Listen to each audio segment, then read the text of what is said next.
Em destaque no Panorama CBN, governo apresenta projeto que acaba com a escala 6x1. Hoje, centrais sindicais realizam marcha em Brasília. Mesmo após rejeição de relatório final, ministros do STF esperam que PGR apure eventual abuso de poder na cúpula da CPI do crime organizado. Presidente Lula pede jantar com senadores para articular a aprovação de Jorge Messias para a vaga no STF.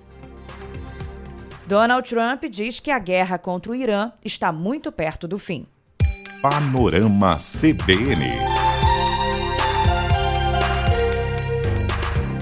Oi, tudo bem? Eu sou Bianca Santos e esse é o Panorama CBN da manhã de quarta-feira, 15 de abril de 2026. Te conto em menos de meia hora o que de mais importante acontece no Brasil e no mundo. Vamos juntos.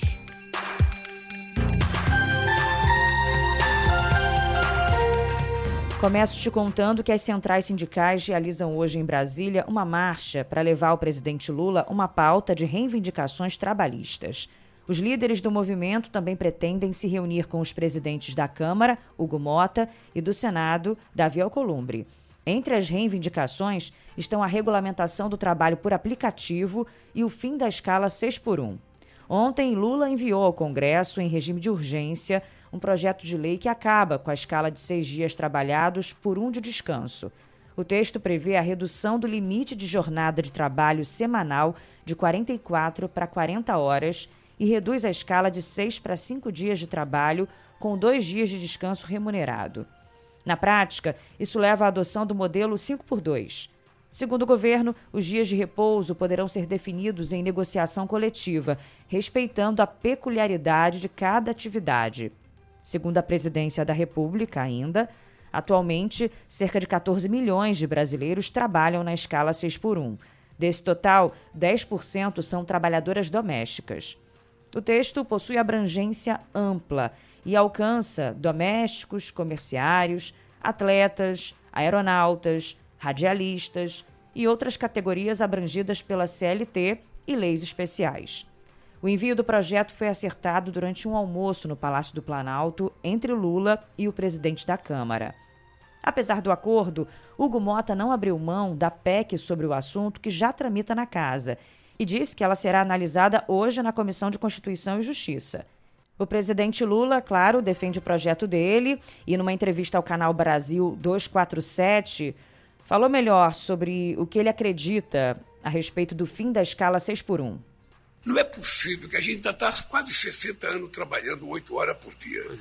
Sabe? Não é possível que, com o avanço tecnológico que houve no mundo, a gente não possa diminuir a jornada para deixar um tempo mais livre para estudar, para o lazer, para cuidar da família. O mundo está exigindo isso, essa molecada tem que aproveitar essa energia dele e pedir para que a gente faça as coisas acontecer, faça pressão em cima do governo, faça pressão em cima do Congresso Nacional. E se eles demonstrarem essa disposição, não há por que a gente não dar a eles a jornada que eles precisam e os direitos que é necessário. Já representantes do setor produtivo consideram que a redução da jornada de trabalho implica em aumento de custos para o empregador, com prejuízos à competitividade das empresas e impactos sobre a geração de novas vagas. Página virada para eu te contar que ainda rende e muito o pedido de indiciamento que o senador Alessandro Vieira fez no relatório da CPI do crime organizado contra ministros do STF. O relatório já foi até rejeitado, já eu te conto como, mas ministros não querem deixar por isso mesmo, não. Eles esperam que a Procuradoria-Geral da República analise nos próximos dias a atuação da cúpula da CPI do crime organizado diante das acusações de integrantes da Corte de eventual abuso de poder na condução dos trabalhos. A leitura, feita sob reserva, ocorre após o relatório final da comissão ser derrotado, mas propor o indiciamento dos ministros Alexandre de Moraes, Dias Toffoli e Gilmar Mendes, além do próprio chefe da PGR, Paulo Gonet, no contexto das investigações sobre o caso do Banco Master. Integrantes da corte dizem que houve extrapolação das atribuições da CPI e apontam que o documento avançou sobre decisões judiciais, o que, na avaliação desses ministros, pode configurar desvio de finalidade. A expectativa é de que a PGR examine a conduta de integrantes da comissão e avalie se houve abuso no uso das prerrogativas parlamentares. Bom, como eu falei 2 vezes já, o relatório foi rejeitado por 6 votos a 4. E esse texto foi barrado após uma manobra da base do governo que mudou a composição da CPI na última hora. Foi uma articulação do governo, do presidente do Senado, Davi Alcolumbre, e do próprio Supremo Tribunal Federal. Um pouco antes da votação, nomes de oposição e críticos ao STF foram substituídos por parlamentares governistas que se posicionaram contra o indiciamento. Os senadores Sérgio Moro, do PL, e Marcos Duval, do Avante, foram trocados pelos petistas Tereza Cristina e Beto Faro, que votaram contra o texto do relator. Também rejeitaram a proposta os petistas Humberto Costa e Rogério Carvalho e os senadores Otto Alencar, do PSD, e Soraya Tronic, do PSB. Votaram com o relator os senadores Eduardo Girão, do Novo, Magno Malta, do PL e Esperidião Amin, do Progressistas. O relatório, nos bastidores, foi criticado porque só pediu o indiciamento dos ministros e do procurador por crimes de responsabilidade, mas deixou de fora integrantes de facções criminosas, congressistas, empresários e políticos envolvidos com Daniel Vorcaro, que também foram alvos de investigação. O ministro Gilmar Mendes acusou o senador Alessandro Vieira de fazer uso eleitoreiro das investigações e voltou a defender medidas para restringir os poderes das CPIs. Chama atenção o fato de que uma comissão parlamentar instaurada após o massacre de 120 pessoas nos complexos de Alemão e da Penha no ano passado não tenha promovido sequer a quebra de sigilos de milicianos ou integrantes das facções que controlam territórios no Rio de Janeiro. O relatório apresentado, com todas as vênias, revela verdadeira cortina de fumaça ao deixar de enfrentar o grave problema a que se propôs e ao dedicar-se a engrossar a espuma midiática contra o Supremo Tribunal Federal, na expectativa de produzir dividendos eleitorais para certos atores políticos. Esse desvio de finalidade é crime. Está na lei de abuso de autoridade. O ministro Dias Toffoli também classificou o relatório como eleitoreiro e defendeu a inelegibilidade do senador Alessandro Vieira. Isso, senhor presidente, é abuso de poder. Isso pode levar, inclusive, à inelegibilidade. Isso pode levar, não só em sanções em outras áreas, como Vossa Excelência já mencionou na fala de Vossa Excelência, quando disse respeito à necessidade de uma atuação do Ministério Público, mas também da Justiça Eleitoral. E a Justiça Eleitoral não faltará em punir aqueles que abusam do seu poder para obter voto num proselitismo eleitoral, porque tem que se pôr fim imediato a essa sanha de que atacar determinadas instituições dá voto. Atacar instituições é atacar o Estado Democrático de Direito, é atacar a democracia. O presidente do Senado, Davi Alcolumbre, classificou os indiciamentos, os pedidos de indiciamentos, como um ataque às instituições. Nós estamos vivendo, Hugo, uma agressão permanente às instituições republicanas. Porque está muito bom agredir as instituições republicanas democráticas, sejam do Executivo, sejam do Legislativo ou sejam do Judiciário. Porque está muito cômodo ofender os outros. Está todo mundo passando dos limites institucionais que norteia a boa convivência na relação republicana. Nós somos uma democracia. A gente precisa compreender as pessoas que pensam diferente. Mas a todo instante, ofender, subjugar, agredir e atacar não vai construir o Brasil que os brasileiros precisam e esperam. Já o senador Alessandro Vieira, responsável por toda essa confusão, rebateu as críticas e se justificou.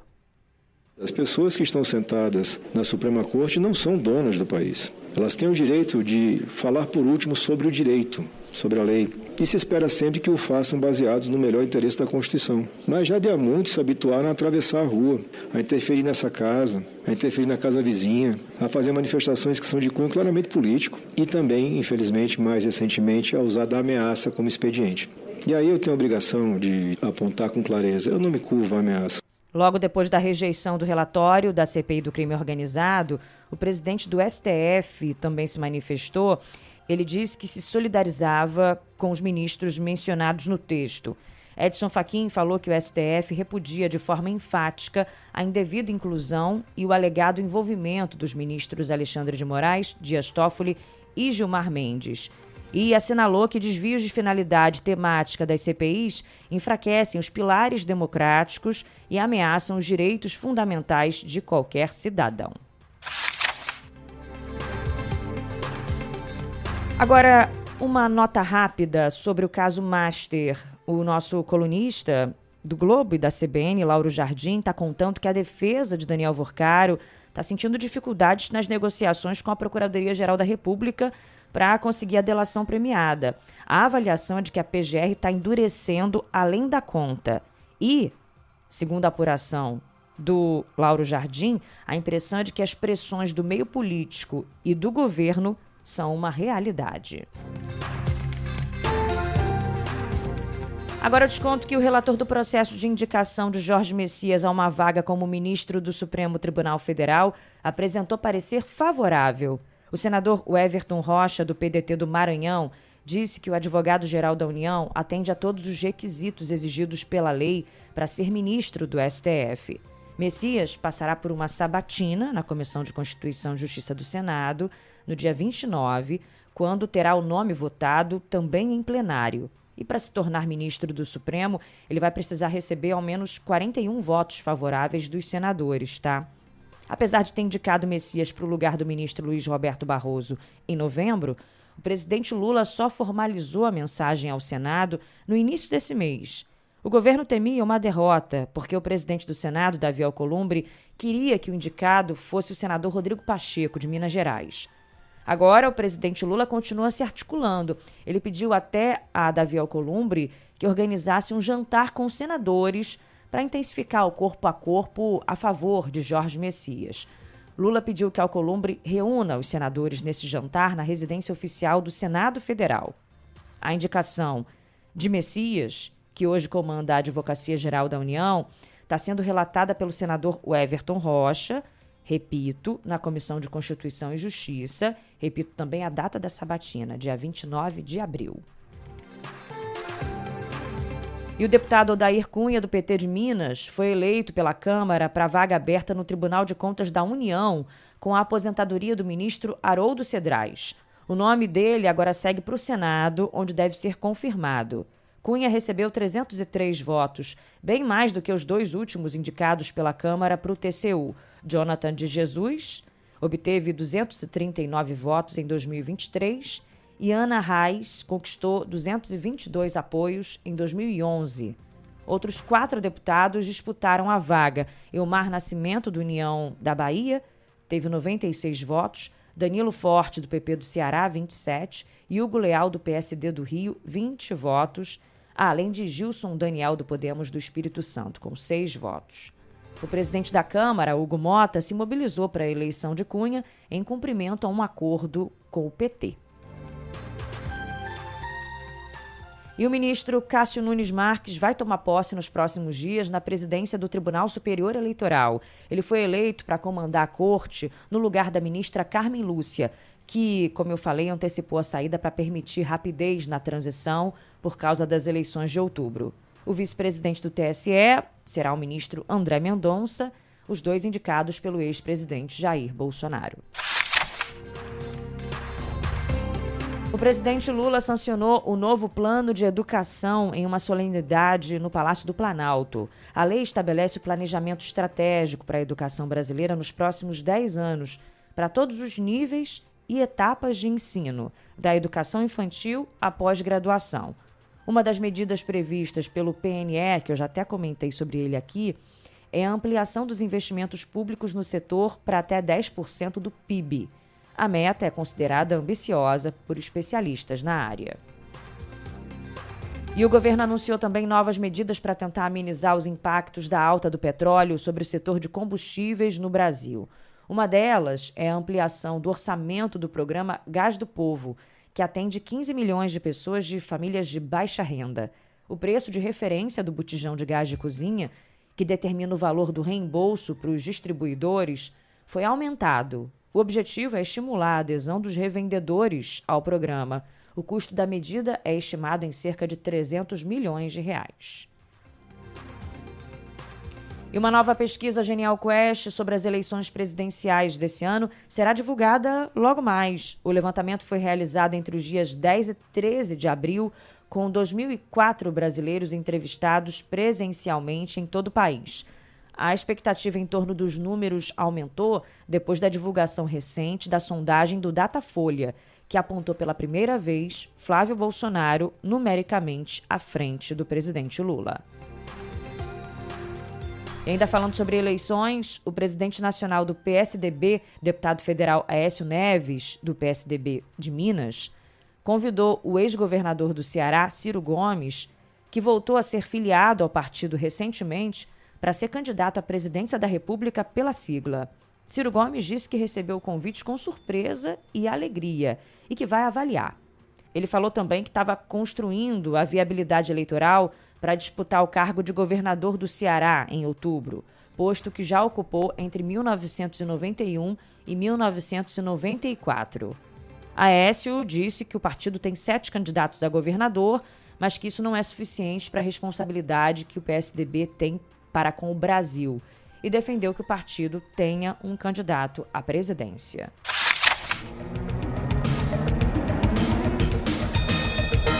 Noticiário internacional. Representantes dos Estados Unidos e do Irã podem se reunir até amanhã para uma nova rodada de negociações sobre o fim da guerra. Ontem, o presidente Donald Trump disse que o encontro poderia ocorrer nos próximos 2 dias no Paquistão. O objetivo diplomático é fechar um acordo antes do fim do cessar-fogo de 2 semanas, que expira na terça-feira que vem. Numa entrevista concedida à Fox News, que será exibida hoje, o presidente americano justificou por que atacou o Irã e falou que a guerra está muito perto do fim. Eu tive que fazer isso, senão o Irã teria uma arma nuclear. E se eles tivessem uma arma nuclear, teríamos que acionar todo mundo para lá e não queremos fazer isso. Acho que a guerra está perto do fim. Vamos ver o que acontece. Acho que eles querem muito fechar um acordo.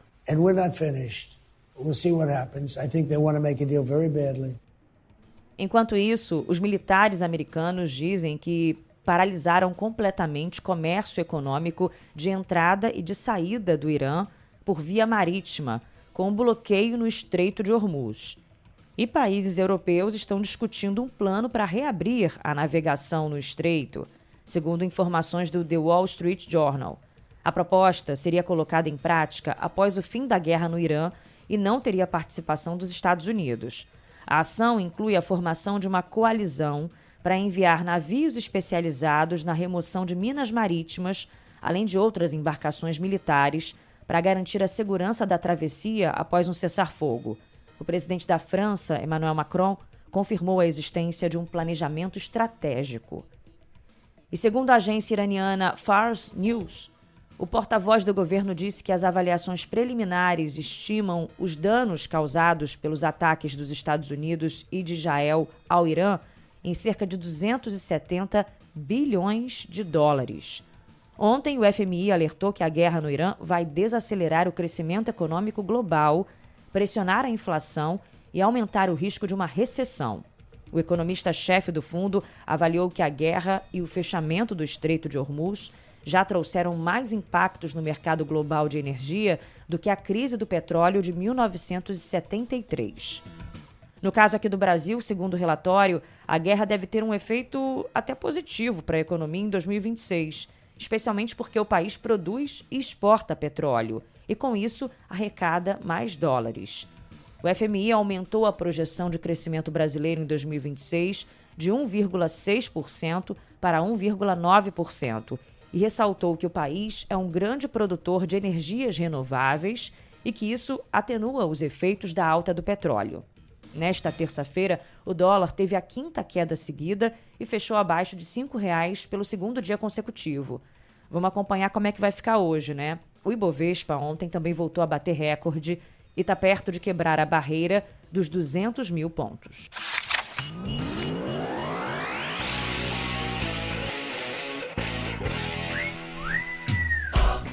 Sobre o futebol, eu começo te contando a respeito de uma pesquisa Datafolha divulgada hoje, que revela, veja bem, hein, que apenas 29% dos brasileiros acreditam que a seleção brasileira será campeã da Copa do Mundo. O índice de otimismo é o mais baixo desde 1994, quando a medição do Instituto começou. O mesmo levantamento mostra que 17% dos entrevistados apontam a França como favorita. Segundo o Datafolha, 46% dos brasileiros acreditam que o Brasil não passa das quartas de final da Copa do Mundo deste ano. Depois de 2002, quando foi campeã, a seleção brasileira só passou dessa fase na Copa de 2014, no Brasil. O problema é que na semifinal o Brasil perdeu por 7-1 para a Alemanha. Quem que não se lembra disso, né? O Datafolha ouviu 2.004 pessoas com 16 anos ou mais em 137 municípios entre os dias 7 e 9 de abril. A margem de erro é de 2 pontos percentuais, para mais ou para menos. 3 times brasileiros entram em campo hoje pela Libertadores. O Cruzeiro enfrenta a Universidade Católica do Chile, o Corinthians pega o Santa Fé da Colômbia e o Fluminense joga contra o Independiente Rivadavia da Argentina. Ontem o Mirassol perdeu para a LDU por 2-0 no Equador. Pela Copa Sul-Americana, o São Paulo venceu o chileno O'Higgins por 2-0, o Grêmio ganhou do Deportivo Riestra da Argentina por 1-0, o Santos empatou em 1-1 com o Deportivo Recoleta do Paraguai e o Vasco perdeu para o Audax italiano do Chile por 2-1. Hoje o Botafogo joga contra o Racing da Argentina. No início da madrugada, a seleção brasileira feminina de futebol goleou a Zâmbia por 6-1 pela segunda rodada do FIFA Series na Arena Pantanal, em Cuiabá. No sábado, às 10h30 da noite, o Brasil enfrenta o Canadá. Agora a Champions League. O Barcelona venceu o Atlético de Madrid por 2-1 no jogo de volta das quartas de final da UEFA. No confronto de ida, o Atlético havia levado a melhor e vencido por 2-0. Por isso, o time madrileno garantiu a classificação para a semifinal. Já o Paris Saint-Germain voltou a vencer o Liverpool por 2-0, dessa vez fora de casa. No primeiro jogo em Paris, os franceses já tinham construído vantagem ao vencer por 2-0, confirmando a superioridade no confronto. Hoje a rodada segue com mais 2 duelos decisivos. O Bayern de Munique encara o Real Madrid após vencer o primeiro jogo por 2-1, enquanto o Arsenal recebe o Sporting depois da vitória do time inglês fora de casa na primeira rodada. E enquanto eu estava gravando o podcast, o tenista João Fonseca estava buscando uma vaga nas quartas de final do ATP 500 de Munique, na Alemanha. O brasileiro, número 35 do mundo, encarava o francês Arthur Hendernesch, que ocupa a 26ª posição no ranking da ATP. Lembrando que na semana passada, João Fonseca bateu o jogador francês por 2-1 no Master 1000 de Monte Carlo. Então você que ouve Panorama mais tarde, é só dar um F5 aí no nosso site cbn.com.br. Se você gosta de tênis, já vai saber o resultado.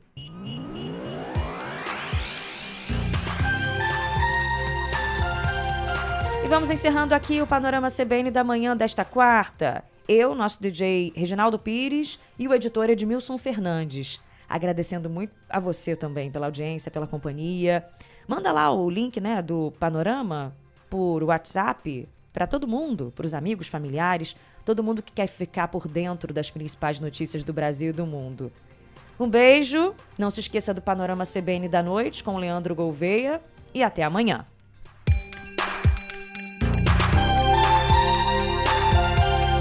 Panorama CBN. As principais notícias do dia em menos de meia hora.